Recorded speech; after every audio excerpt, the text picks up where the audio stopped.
Figurinhas e figuraças, começando mais um vídeo pro nosso canal. Semana passada vi num canal que eu não conhecia, chama X-Geek. O pessoal parece bem gente boa, bate-papo, bem legal o canal. Marcelo Bassoli e o Will, lá do canal Café com Bonecos. Marcelo Bassoli é o número 2 lá na Iron Studios, na Pizzy Toys e tal, no grupo. E eles estavam comentando sobre a situação atual do mercado de colecionáveis, que a gente vai tratar um pouquinho aqui nesse vídeo.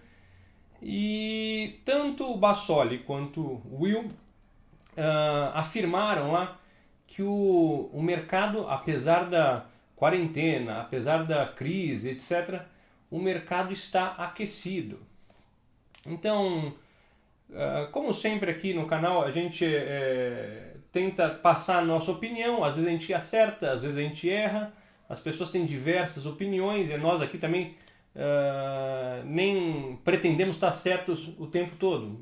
A gente desabafa, a gente faz piada, porém nesse caso específico, assistindo ao bate-papo deles, eu tomo a liberdade de discordar respeitosamente dos meus amigos aí, do Will, do Café com Bonecos e do Bassoli.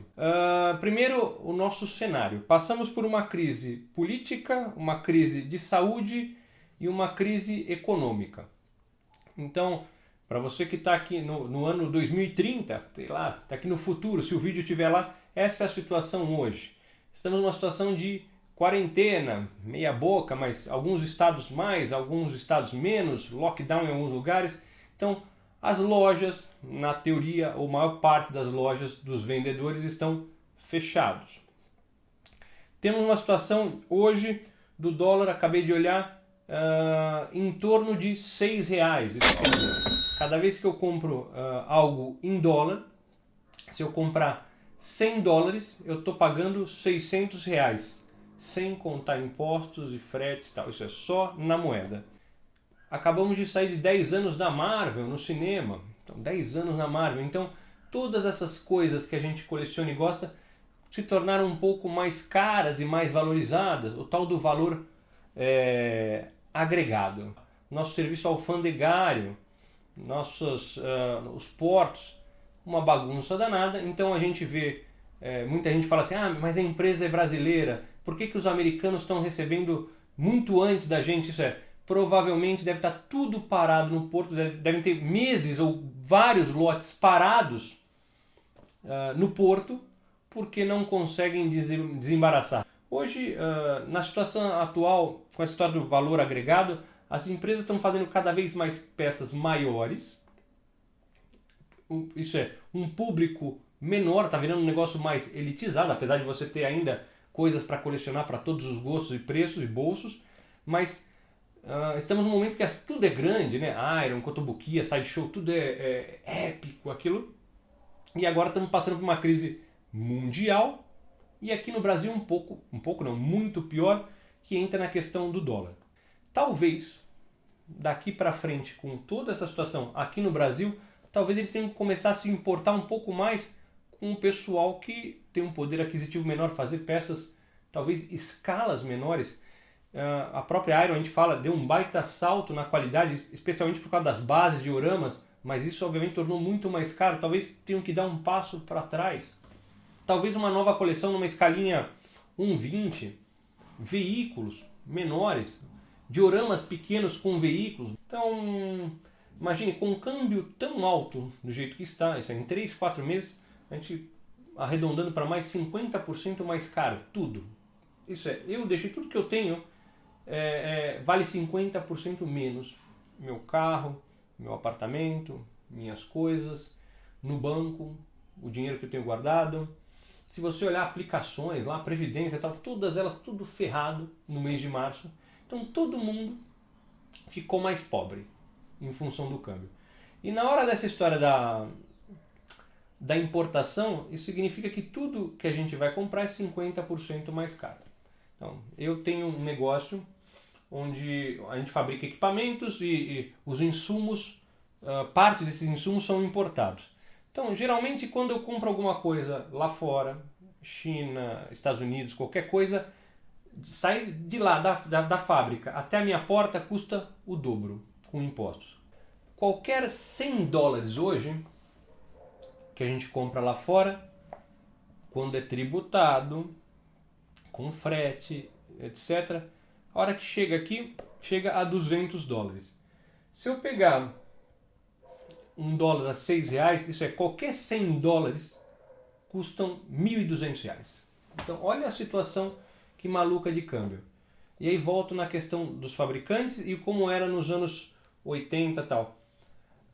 Lá atrás, vou falar da indústria de brinquedos porque essa questão de colecionáveis e tal mudou bastante ao longo dos anos, mas a mesma empresa tinha fábricas distribuídas no mundo, né? Então, você pega, por exemplo, a gente fala sempre de He-Man, os mesmos universos. A Mattel tinha a fábrica dela, mas a Estrela também produzia, a Argentina também produzia, com algumas diferenças, mas tinham fábricas em lugares diferentes para atender aquele público, aquele continente, aquele número de países locais.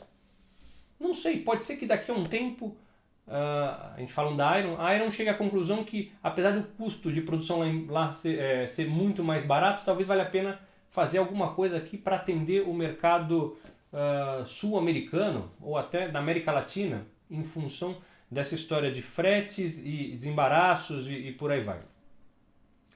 Ainda na história da distribuição, imagine só que vem a Pise, distribui o negócio, fica parado um tempão lá para ser desembaraçado esse negócio e não vende, então com dinheiro parado, isso custa muito caro, e aí ela tem que fazer ainda o câmbio e ainda passar por uma série de situações. Eu não duvido, ninguém me falou, e é um chute meu, mas eu não duvido que lá na frente a própria Iron ou a Pise fala, escuta, a gente não vai mais trazer isso para o Brasil, você quer uma peça da Iron, você compra lá da BBTS e cada um faz a sua importação como pessoa física, e só para não ter a dor de cabeça, só para não ter o custo, porque isso significa um custo altíssimo. E também eu não sei, imagina, nos Estados Unidos as coisas continuam chegando, a crise de pandemia é mundial, mas as coisas continuam chegando, os portos estão abertos, os colecionadores lá estão recebendo e aqui a gente não recebeu nada. Não que seja arroz e feijão, mas esse nosso microverso dos colecionáveis é um reflexo do mundo todo e de outros assuntos. Então é assim com vários outros temas. Então imagine só que lá nos Estados Unidos continua entrando, é fácil, a moeda é mais cara. Então, apesar de a gente ser brasileiro, tal, a empresa é brasileira, eu não me surpreenderia se um belo dia alguém falar, escuta, não vamos mais trazer isso para o Brasil, cada um importa o seu e acabou.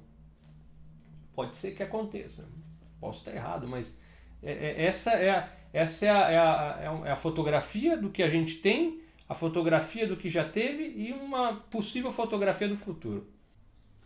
Não sei, ainda volto na história na situação atual. A quarentena praticamente começou em março. Então em março ainda teve gente que saiu de férias, teve gente que está recebendo e tal.